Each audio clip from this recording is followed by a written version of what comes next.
Quand on parle des sélections nationales, on cite tout le temps les mêmes. Le Portugal, la France, l'Espagne, mais j'ai aussi envie de parler de sélections trop peu discutées, avec des joueurs trop souvent sous-cotés malgré un gros début de saison. Et aujourd'hui, on va parler de la Turquie. Mais avant, n'hésite pas à t'abonner si tu veux connaître plus de sélections nationales. C'est un format que je vais faire sur plusieurs épisodes. Bref, quand on parle de la Turquie, il y a deux joueurs qu'on cite directement. On dirait il y a que.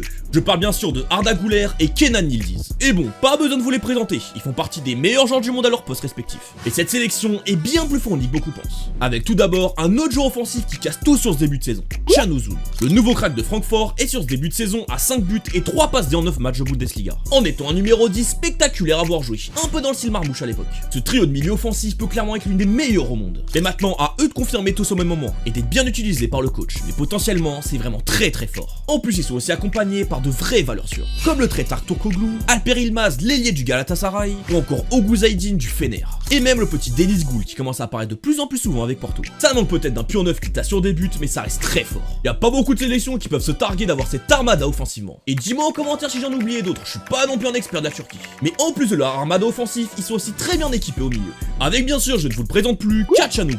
Son activité et surtout sa qualité de passe peut être une vraie arme pour les joueurs de devant. Et c'est pareil pour son collègue Orkun Kökçü. Même s'il est très critiquable, je suis premier à le faire, je suis benfiquiste. Il a une vraie qualité de passe et peut être cette rampe de lancement pour lancer les joueurs de devant en transition. Dans un bon soir, il peut même atteindre le très haut niveau. Et dans des profils plus défensifs, il y a même Ismail Yüksek du Fener et Karazor, le capitaine de Stuttgart, ce sont de vraies valeurs sûres aussi.